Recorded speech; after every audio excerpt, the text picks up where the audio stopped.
and welcome to Core Values, the All Things Broken Arrow Public School podcast. I'm your host, Greg Spencer. Alongside with me is Superintendent Chuck Perry. Chuck, how you doing today? Doing great, thanks. Good to have you here as always. And we also have today with us Chase Elkins, our Community Relations Coordinator. Chase, how are you? Hey, good to see you. Great. And across me is Rebecca Olson, the president and founder of Hightower Accounting right here in the Rose District. How are you today? I'm good, thank you. Well, glad to have you here. We're going to talk about some exciting new things that we've got going on here in the district, specifically Tiger Connect. Mr. Perry, why don't you tell us a little bit about the Tiger Connect program? The concept of Tiger Connect came to me several years ago, and we presented it to Cabinet from Rachel Kaiser. She was down in Texas as a principal, and she saw this format and really thought it might help our district. And her and Derek Blackburn took some teams down to look at that in Texas. We also took another team to Arkansas and Missouri and looked at a program they had that was similar. And the whole idea of it is to take elementary students that are having a difficult time self-regulating in the classroom and controlling their behaviors where it's disruptive to the entire class, really, and getting them into a separate environment and trying to find the root cause of why this is happening. Yeah. And we're really trying to see what we can do to help, whether this cause is due to, could be trauma in their lives. It could be some parenting help and assistance that we can provide some suggestions on. It's life that happens to our families, and so these young kids come in with a lot of heaviness, a lot of baggage, and Tiger Connect was set up to address that within a classroom. We have a teacher, a behavior coach, and we have counseling services from Family and Children's Services to work for both the child and the family to try to, again, get to the heart of the matter and allow the student in about an 8 to 12 week period to get back to the regular classroom. This is not a permanent placement. The idea is to give them the coping skills and the recognition when they're triggered with something that's happening in the classroom. And it's been very successful. We started a year ago, February, and we're just starting to see the fruits of our labor now. Well, Rebecca, why don't you tell me a little bit, before we dive too deep into this, why don't you tell me a little bit about your backstory in connection with the Broken Arrow Public Schools, and then specifically what motivated you to contribute to the Tiger Connect program? So I appreciate, even the question, because there's such a history behind all of that. I think that led to the culmination of where we were sitting a year and a half ago when we all sat around that table and knew all the stars were lining up perfectly to make this happen.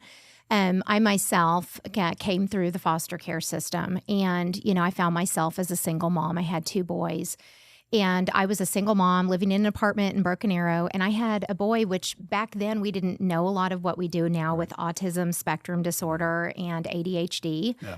And I found myself with a kiddo who struggled so tremendously in class, and I was a very actively involved parent. I was the parent that got called every single day to come help figure out my child. Yeah. Couldn't figure out my child, couldn't regulate in any of the daycares.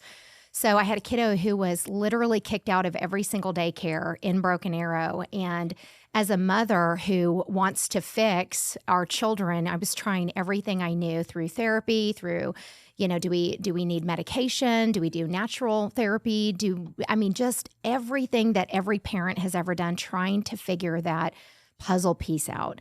And number one, he had to learn to self-soothe in his own way. And his timing and that timetable and what that looked like was very different than the other kids. Yeah. And back then, I remember creating, after pulling, I thought, every piece of my hair out, we created like a little safe zone for him where he had a beanbag chair, he had little popsicle sticks he could break, and started teaching him a code word, which back then, he loved bubble baths. Anything bubble bath, he just loved it. He was the kid that lived in that bubble bath at evenings. And so I would give him the code word of that, Bubba, think bubble bath, when the teacher was calling me in a panic. And back then, I mean, the teacher in the ED program, it was Tracy. She's Tracy Williams now. She was Tracy Vargas back then. But I mean, she became, I mean, she was like a counselor. And I always say, if it wasn't for the support I had from a teacher who had my kiddo for several years and, my little church family, I don't know what I would have done. So that the concept of the Bloom Room came because back then we knew that what would work for him is teach him a safe word, let him begin to visualize his happy place while he's in that little safe zone where he can begin to deregulate. Yeah. And whatever that process looked like, if it's breaking popsicle sticks or if it's reading your little, Captain Underpants comic books, the roadmap to that process was different for every child. So that's where the concept came from, is making an opportunity available for kids just like mine. You mentioned the Bloom Room. What do you want to talk about that? Yes. And how that ties into Tiger Connect? Really, I appreciate that. Thank you, Mr. Perry. So the Bloom Room was back then when I was pulling all my hair out. But back then, I mean, I remember doing this science project with my kiddos, and we took this redwood tree and we were like, let's plant a redwood tree, in Broken Arrow. It's, as you can tell, it's not there today, but back then our little science experiment, I busied myself doing hands-on arts and crafts and little experiments at home and, just taking that time as a parent with my kiddo. And so we ordered this little redwood seed.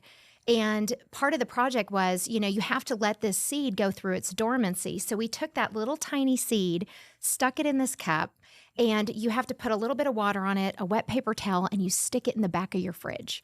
And you have to leave it there for months. And so during that long, what seemed like forever in the mind of a second grader back then, that process, when I was sitting down in my chair about a year and a half ago and fast forwarding from that timeline and all of the struggles and the things that I went through with my son from that day when we were doing those science projects, trying to figure out elementary school and the ED program and on into middle school when a lot of those same services dropped off for him because we had moved districts. I was really just sitting in my chair and I'm like, God, there has got to be something that I can do now with my kiddo out of the house that I can help other kids where parents that are struggling like what we went through would have an opportunity, because I happen to believe that everything and every challenge we go through, if we will allow there to be a lesson learned, it can help somebody else. And that's the purpose of it all. And so I thought back to that seed, and I just know it was one of those God moments is all I can explain, because I wanted every kid to know that may be that little cold, dark, what feels like a little wilderness season of your life. We know when you're a little child and you've got all these emotions. And like you said, Mr. Perry, it could be trauma. It could be things going on with a parent. There could have been a loss in the family. There could be areas of poverty, maybe. You never know what's going on in the world of that child. Right. And in those classrooms, these kids, they're just acting out because that's the only way they know to express themselves.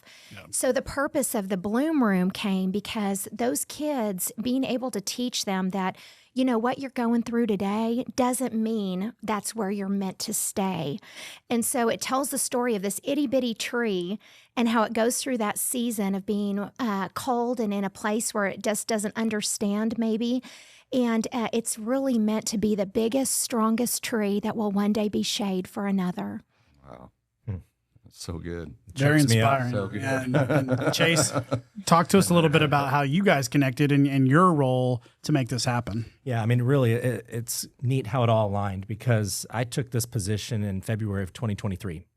And Rebecca and I sat down in about August of 23. And about that time, I heard we were going to start potentially this program as a pilot in our district. And I kind of knew what it was going to look like. And Rebecca and I sat down, and I think I asked you something like, hey, share your story. Like, tell me about you. And we're going through that, and I'm hearing, and I said, Rebecca, I just heard about a program we're starting here at Broken Arrow Public Schools that I want to, tell you more about. And she heard it and immediately said, I want to be a part of that. And so that's really cool. One of the neat things about my position is I get to sit in front of business owners, and the first thing I do is I said, tell me your story, because it's the heart of your story that's impacting the lives of those around you. And you are truly making a difference, not only for our students, but believe it, you're making a difference for the teacher too.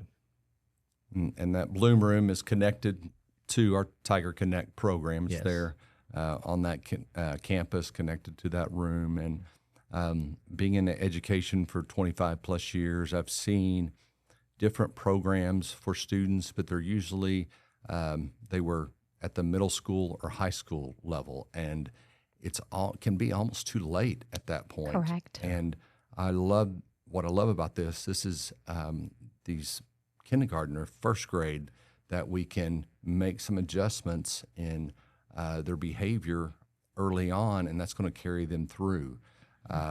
It's just a different way that I've been exposed to of handling this, because a lot of times we move them, they matriculate up by grade level, and it becomes more disruptive at the middle school level, and suspensions occur. And so I think we're going to see even more fruit from this when they get in middle school and high school, that they're still in school, they're able to function and collaborate with other students, with their peers.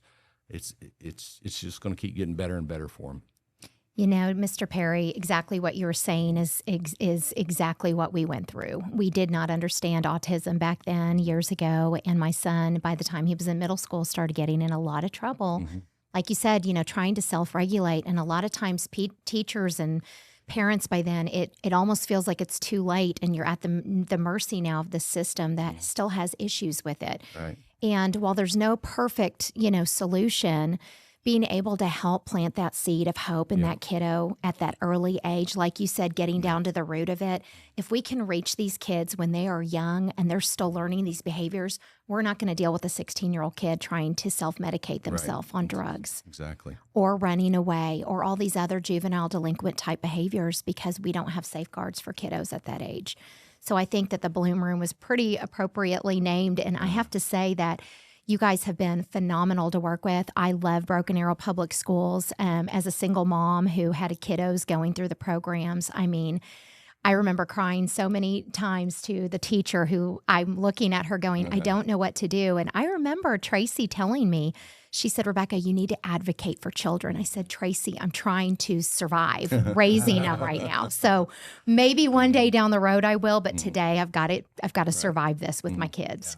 When you learned about Tiger Connect, what were some of the aspects of the program that resonated with you the most to get involved? I think it's just the fact that, like Chase said, I mean, he mentioned that they had this program. I knew what I knew to do at the time as a business owner. I knew Chase was doing, working with relationships with the community, trying to, build that commitment between both parties. And when I told him about the vision I had, and he said, we need to meet with Rachel and get a meeting set up. I mean, he immediately started coordinating a meeting. And when we sat down and Rachel Kaiser told us about how they had been going out to Texas and they'd been investigating programs and looking at the impact, I knew that this was a team of people who was going above and beyond the expectations of typical districts and typical professionals in their, I mean, they were literally driving across state borders trying to find answers to problems, to fix things for our kids. And that's when I knew it was the right people. Yeah, Cool. Ms. Kaiser, she's a special lady, and she's over our health services, and really has a heart for students. And it's a win-win too, because when you have one student that is so disruptive, you're, not allowing the other 24, 25 students in the class to learn. And so if the student can come back and, again, be a contributor to that classroom and be a positive influence in that classroom, the other 24 students win at that point also. So some students pick it up quicker than others. Some we've had to keep them there a little bit longer.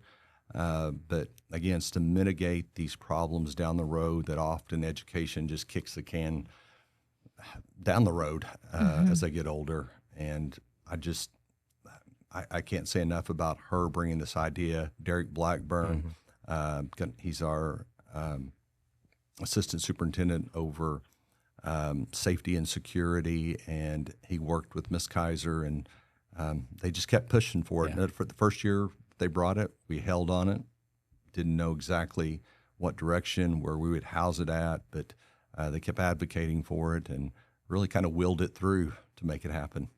Very cool. Rebecca, I've heard you talk about, hey, if we just help one child, it's worth it. And I just want you to know, you're not only helping the students in Tiger Connect, but it's that indirect impact that student, once that student goes back to the classroom, every student in that classroom is affected positively. And when you think about, we've had about 24 students go through the program. Nearly 500 students in this district have been impacted positively because of that. Yeah. That's a great way to look at it like that. I was just going to say that, Mr. Perry, when you were talking and you were talking about, Derek Blackburn and Rachel Kaiser and just the team of teachers. I call them the army of teachers because they are phenomenal. I was thinking about the impact of one student. And when we met that day in your conference room, I mean this with every fiber of my being. If we can do all of the work to change one life, one student is worth it.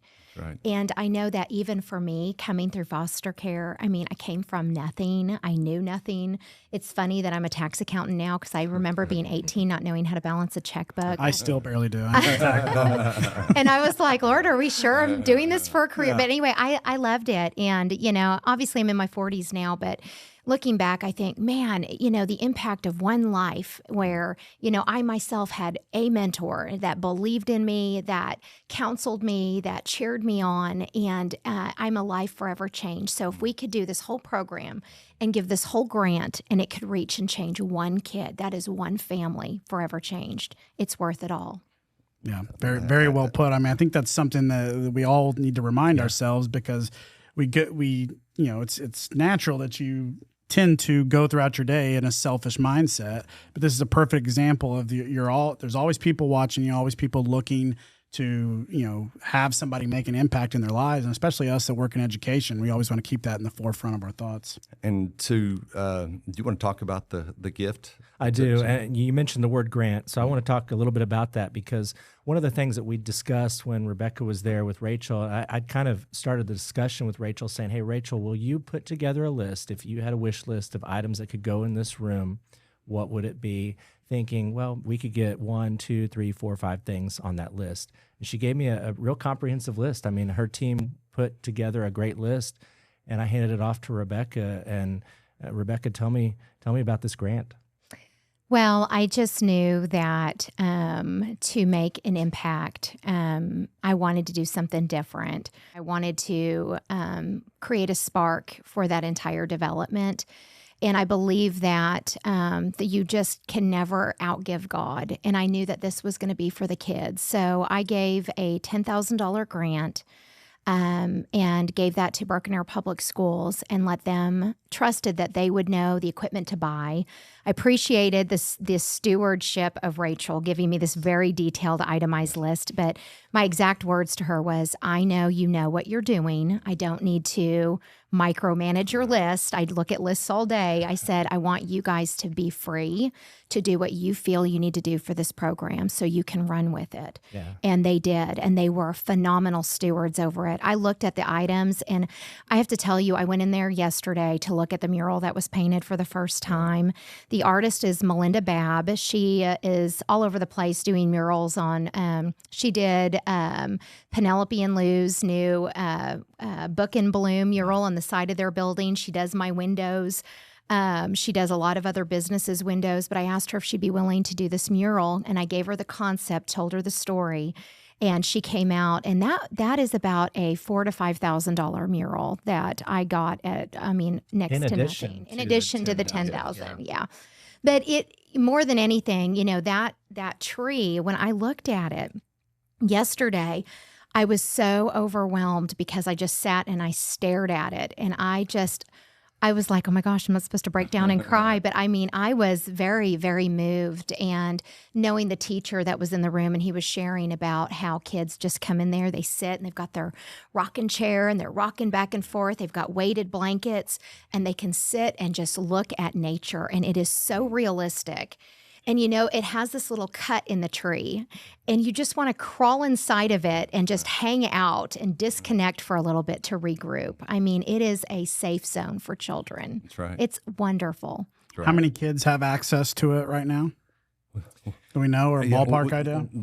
There are 10 students at any one time in the classroom, and we've got 2 classrooms going right now. It's a place where students are attending, but we slowly get them back to their classroom by maybe a half a day or quarter of the day at first, and reintroducing them and making sure we don't want to set them up for failure by just one day you're out of the program and back in, but trying to talk with them after maybe a half day of what went well, what didn't, and getting some feedback, and just helping them along the way so that they merge back in and are successful in the long run. You did mention the staff, and I would hate to name one and leave others out, but the teachers and our behavior coaches in there are phenomenal. The patience it takes to really deal with some of these students, really minute by minute, it's just beautiful to watch how they handle things. And this is not a place that we're sitting here hammering kids. It's not a discipline alternative school. It's really trying to help them, showing them there's positive and negative consequences for their behavior, and to recognize when they're headed down that road with a negative behavior. And they're the ones on the front lines getting it done. And we are so grateful that we had the staff to make that place work, and grateful, all the way from the Board of the Education on behalf of them. Thank you for the grant and what you've done, because you latched on to an idea we thought was going to be successful, and it's exceeded our expectations because of your help. So thank you. Thank you. And I have to say, I have to thank you all for being so willing to even work with me and being open to hear the story of a parent and hear the story of a child. Because if it's just this old saying that it takes a village, it really does. And I think it's important to know, teachers aren't our enemies. We're supposed to be a team. That's right. The administration is, we're supposed to be a team. And Broken Arrow has always exceeded my expectation with that. And I appreciate so much the opportunity for that. No. I am overwhelmed hearing the stories. I know Miss Kaiser, I got to do a little sneak peek. I think it was end of the year last year. And she told me about there was a single mom, and she was coming to pick up her kiddo from the program. And her son had been kind of separated out temporarily, not singled out, but separated out temporarily. And she went to pick up her son, and it's like her son is coming home excited about class, thrilled about school. There's no big meltdowns. And she was just in tears saying this has literally changed her home life. I mean, family life for us no more is, oh, you're punished. Now we're going to be grounding you from this because this happened at school. Now we're spending time together as a family, more together, because I'm able to give a lot of that positive reinforcement. That's awesome. That's just great stuff. I remember I heard that story also, and she said, my evening routine was just getting on my child all the time, and it was very punitive, and now we get to go home and it's positive, and just what that means to parents, priceless. I have to share one little thought, because when I looked at the tree yesterday, I thought this was so interesting. So the big cut in it that Melinda Babb had painted on it that looks like a little cubby hole that you can go hide in. Yeah. I had my own landscaper at my yard yesterday, and I had a tree that it looked like it was dying, and it had a similar mark on it. And he went up to it, and he put his hand on it, and he said, this tree right here where this mark is where it's been injured.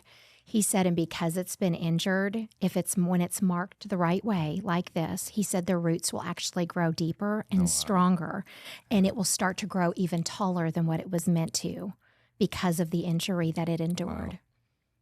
Interesting. Wow. It's going to be nice in about 7, 8, 10 years to see these students that went through the program, to see them as some of our shining students in the district. Mm-hmm. Yes. I even hope sometime we can connect you with those students to kind of follow them through the program. Yes. I think it'd be wonderful for you to get to meet some of these success stories. I would love that. Mm-hmm. This question can kind of be for both of you, but Chase, I'll let you start first. But what messages would you share with other business owners and community members about the importance of supporting educational programs like Tire Connect? Yeah, I think just keep an open mind. And that's what we've done as a district to say, hey, we don't have all the answers, but we're going to go out there and try to find ways to support students in the same way that when I approach a business, I ask them, hey, keep an open mind on how you can make an impact. School looks differently in 2025. And we're doing things differently, but it's because we support the families that we serve, and students win because of that. So I appreciate you, Rebecca. I think, and I know so, this gift will inspire others to do the same. It might not be Tiger Connect that you support, but we've got 4 dozen other programs that I could connect you with. So we're just grateful for what you've done. And that reminds me, I love what you said a while ago. We don't have all the answers as a school district. We don't. We have 20,000 students, but if we can link with our parents, we can, I think, solve things. We can help our students, and I think that connection together, working together, is key because it's difficult. We're dealing with social media. We're dealing with a lot of, I'll just say, stuff in the world right now that these students are carrying in, seeing, that are exposed to, and we're wanting that when they walk in these schools, they're encouraged, they're inspired, they feel like it's a safe place.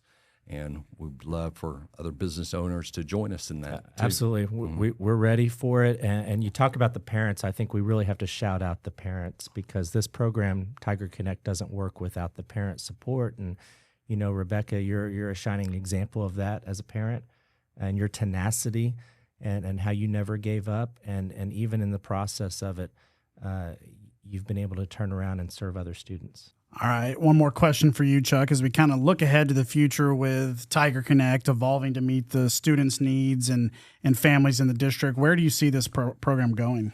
I think it's going to continue to grow. We've talked about it for even our early childhood students.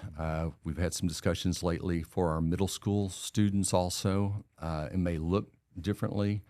I think one of the things you said earlier, too, kind of made me think about what we talk of school is sometimes for students that do school well, and those students that are a little bit outside the box, think differently, that they still are going to be successful in life, but we've got to create environments at the same time that they can excel in, and we've got to look at ways to do school differently than we've done in the past. I heard a speaker one time say if Rip Van Winkle woke up in America, the only thing he'd recognize is universities and public schools because they're done the same way in a lot of areas of the country. And I'm really proud of things that we're doing with Tiger Connect and our virtual academy and Vanguard and Early College Academy. We're always trying to be an innovator and try to think of things that meets the needs of our students in an ever-changing world. I'm actually glad you said that because even some of our students that have come through Tiger Connect and gone back to the classroom, we've been able to support by moving them to virtual or another program we already serve to continue to serve that student and that family, because if we didn't have those options, who knows what that family would be facing. I think it's important to remember that public school is an answer for a lot of kids. There are a lot of children that rely on the meals. They rely on the teachers. Sometimes those teachers are the only loving person that they've seen in their life. We have a lot of kids with a lot of big stories in their hearts that they're carrying. And that's not just elementary. It goes all the way up into high school. And so it's important to know that, as a tax accountant, we talk about, remittance of taxes. Public schools are tax dollar funded, and it's important for us to get to see what you guys are doing with those resources. And I appreciate, AeroVision and just the transparency I know that the school administration has had to the business community, to the public, because like you said, in a day of social media, there's information everywhere. I always tell my clients, I'm like, a lot stop. of misinformation. Yes, I was going to say, stop getting tax advice from TikTok videos. That scares me. But, the same is with, just schooling and education in general. And going back to the teachers and the resources, there is so many people that all have an answer to what they think the problem is. But what it takes is people coming together to be able to have those conversations from varying backgrounds that are able to come to the table civilly and have that conversation. Because again, it should be about the child, and that's what matters. Right. Well, and while we're on the topic of special education, we had a big announcement last night in the district that was board approved with the stipends. You want to talk about that a little bit Yes, before we wrap very, up? very thankful for our Board of Education and their support of our staff, because if we have are retaining and attracting the best teachers in the state of Oklahoma, our students win from that. They're going to get the best quality education. And so our board approved last night for our special education teachers an additional 3% stipend on top of their salary. And I don't believe anybody else in the state is doing that. So It's amazing. Which goes to add with the stipends that are going for all the employees in the district. absolutely Yeah, also so approved the 3% returning and the 2% for even our new employees next year. And so they really value our staff. We've got an incredible board, and they're not in it they don't have their own little agendas they're trying to do. All they do is care about Broken Arrow Public Schools and our students producing the best, and then them receiving the best education anywhere you'll find. Wonderful. Chase, any final thoughts from you before we call it a day? Well, I just appreciate, Rebecca, your heart, your passion, your determination. The story's not done being written, and I'm excited to see what happens. We're just getting started. That's right. That's right. As you like to say, The best is yet we to teach you come. up. We teach you up for that one. Yes, you do. All right. Well, we'd like to thank Rebecca Olson for joining us here on Core Values today. Really inspiring story. Looking forward to seeing how this program grows in the Bloom Room. And thank you guys for watching and listening to Core Values, and we'll see you next time. Thank you. Thank you.